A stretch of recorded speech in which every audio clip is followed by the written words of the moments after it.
I don't see any questions. So thank you again for your testimony. Thank you. Be well. Next, we have Briana Ben Morandi.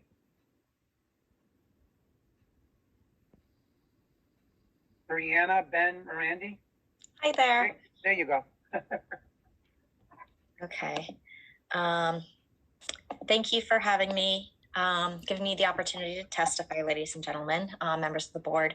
My name is Briana Ben Morandi, and I oversee a group practice of 12 to 13 local clinicians at Art and Soul Art Therapy in Madison, Connecticut.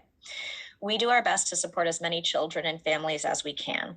But like all of my colleagues who treat children, we have a wait list and we cannot meet the need.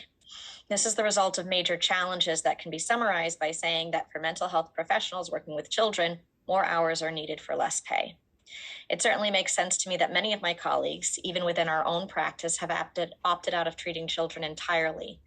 Those of us that do take on more liability as mandated reporters, we attempt to navigate contentious, unpleasant divorces and home lives. We communicate with police stations, Department of Children and Families, probate and other courts, school systems, and multiple family members, often all in working to treat one child. All of these hours are paid less than a clinician would be for those same hours in working one-to-one with adult clients. Clinicians working in community clinics report that they have to work 45-minute sessions back-to-back, writing progress notes in session. And for some colleagues I know personally, this has also burned them out to the point where as soon as they achieved licensure, they stopped working with children. However, we cannot be a nation that does not treat the mental health needs of our children. I know you're aware of all the headlines and I don't need to cite them. The bottom line is that a great need is not being met. As such, I support Senate Bill SB 1 simply because it's better than what children have now, which in most cases is nothing. And our children and our nation are suffering for it. However, I would offer an amendment to the bill. There's one part of the bill that has a number of my professional colleagues voicing concern, for which I share with them. And that is requiring only a bachelor's degree level of education for this work. I know it comes down to money and availability of skilled staff. However, I propose that master's level candidates, those in their master's program, or recent grads who are working towards their licensure, be the minimum skill level. Having received a bachelor's in psychology myself and seeing the weight of matters already placed on our paraprofessionals and our teachers, I know that asking a bachelor's level applicant to provide this skilled care is asking a great deal. The bill would benefit from this amendment as it ensures qualified care to our children, but it must be said that doing nothing is not an option. Our children are desperate for these life skills, as are their families, surrounding communities, and our nation as a whole. We must move forward in the treatment of mental health because it's not only the mentally ill that are now affected mentally ill, it's all the normal children, teens, and adults now too, since the pandemic. So this is going to cost money, but we either pay it now to grow healthy, well-adjusted kids, or we spend a fortune later in trying to correct maladaptive behaviors and patterns of thought that have crystallized and been cemented into people's psyche for years. Thank you for accepting my testimony. Thank you so much for your testimony today. I have a question from Representative Parker. Thank you, Mr. Chair. And thank you, Briana. It's really nice to see you. Thanks for the work in our community. We really appreciate it. Just want to briefly follow up in terms of that level of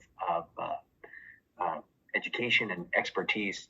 You said that you think that this could be open to students who are in pursuit of their graduate level degree, so like an internship for students that are in those programs. Is there a time when that would begin in your mind? Or I feel like that would be definitely viable. Reason being, our practice, I've had to shift seeing a lot of clients myself